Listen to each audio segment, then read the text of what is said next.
Assalamualaikum warahmatullahi wabarakatuh.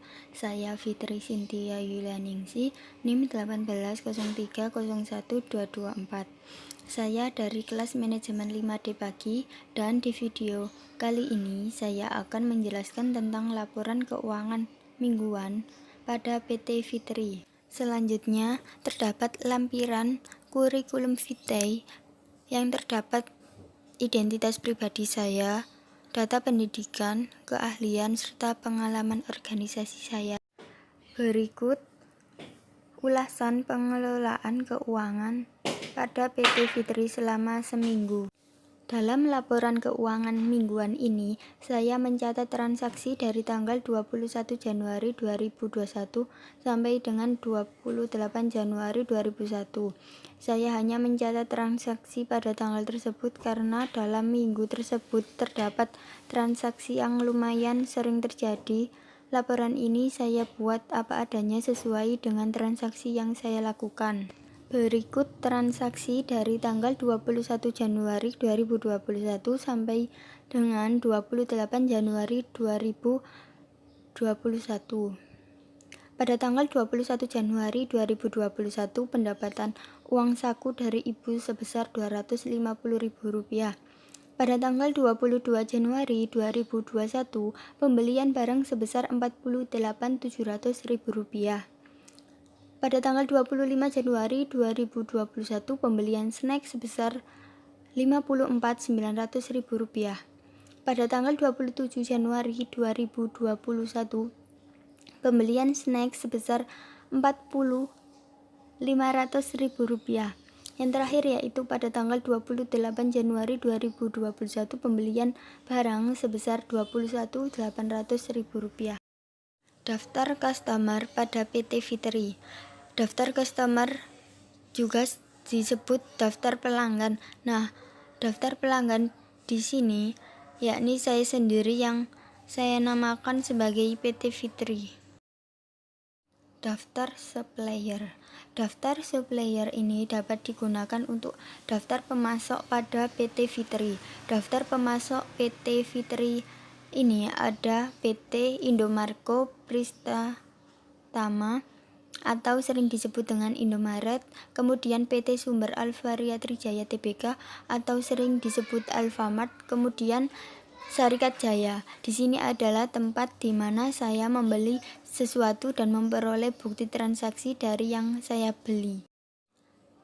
Kemudian General Journal. General Journal pada PT Fitri ini digunakan untuk mencatat tiap transaksi yang terjadi pada tanggal 21 Januari 2021 sampai dengan 28 Januari 2021.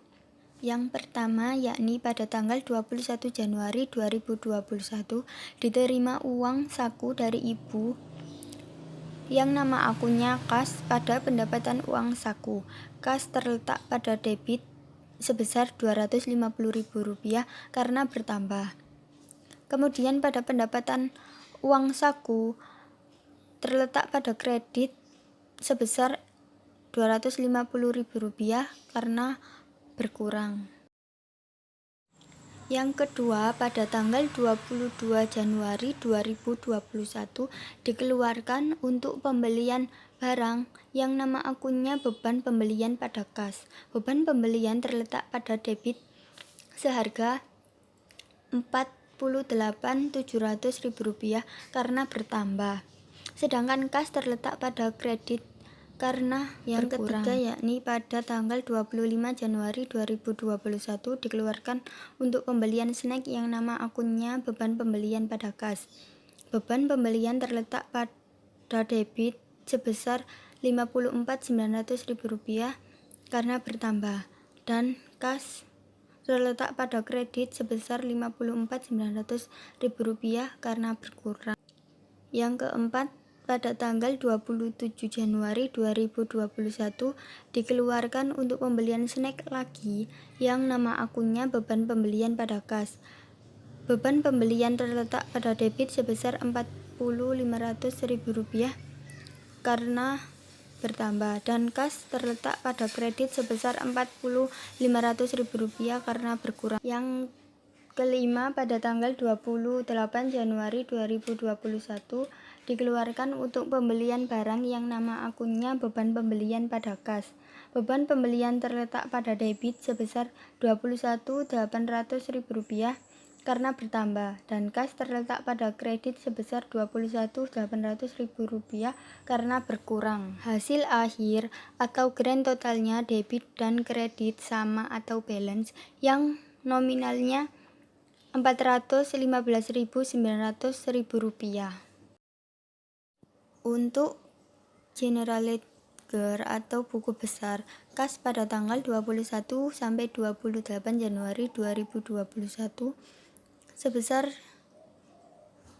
Rp250.000 dikeluarkan untuk membeli barang dan snack, sehingga total yang dikeluarkan Rp165.900.000. Kemudian kas sebesar Rp250.000 dikurangi Rp165.900.000. Kemudian ditotalkan menjadi Rp84.100.000. Kemudian pendapatan uang saku pada tanggal 21 Januari diterima Rp250.000. Total pendapatan uang saku Rp250.000. Pendapatan uang saku pada tanggal 21 Januari diterima Rp250.000. Total pendapatan uang saku yakni Rp250.000 pada tanggal 21 sampai 28 Januari 2021 yang dikeluarkan untuk membeli barang dan snack, sehingga total yang dikeluarkan yakni Rp165.900.000. Beban pembelian total akhir pada debit yakni Rp415.900.000 dan pada kredit yakni Rp415.950.000. Selanjutnya yakni laba rugi atau profit and loss statement. Pada income, pendapatan uang saku sebesar Rp250.000. Total income sebesar Rp250.000. Expenses pada beban pembelian sebesar Rp165.900.000. Total expenses sebesar Rp165.950.000.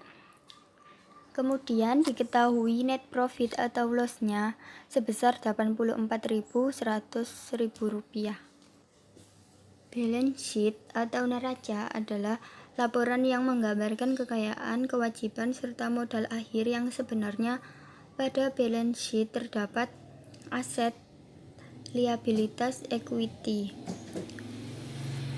Aset yakni aktiva atau harta. Kas sebesar Rp84.100.000.